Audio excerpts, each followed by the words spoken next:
Okay guys, the other day I had a lady who I was talking to tell me she has had plantar fasciitis for many years now. She's tried having injections in the bottom of her foot, had specialist shoes, and anything she's tried really doesn't seem to work very well. It seems to get worse and worse over the years.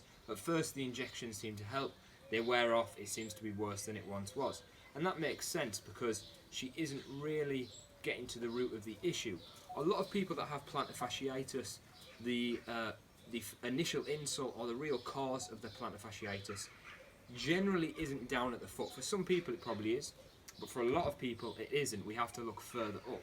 For a lot of people, plantar fasciitis can actually start from the hips.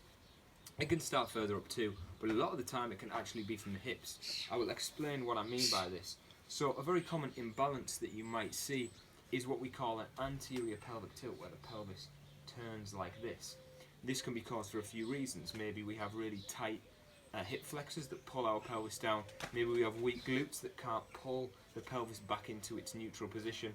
Maybe we have weak abs that again let that pelvis fall out. Maybe we have a tight low back that pulls it up. Doesn't matter for now what's causing it. The problem is that we're in this position.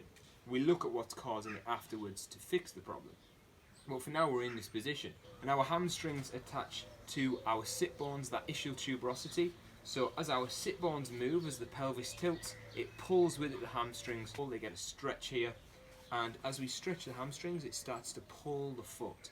And what that does is it starts to almost like we're pointing the toes. Same with the calves. If we have tight calves, we tend to get this motion going out, because obviously to shorten the calves, we point the toes. So as we're tight here, we pull at the bottom of the foot. We start to pull at the back of that foot. Now every time we take a step, our foot wants to be pointed because we're pulling at the back, but we're stepping here.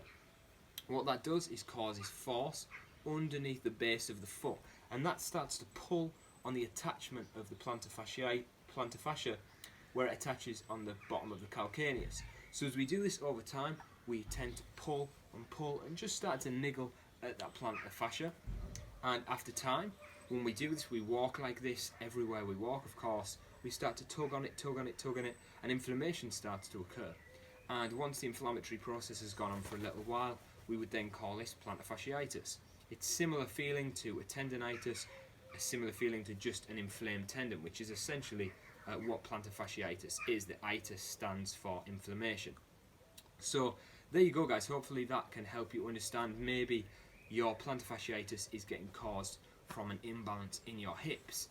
If you would like to book a consultation with myself to go through any injury that you're currently dealing with, then you can email me at the link in the description. But most importantly guys, as always, look after yourself, stay safe, and I will see you in the next video.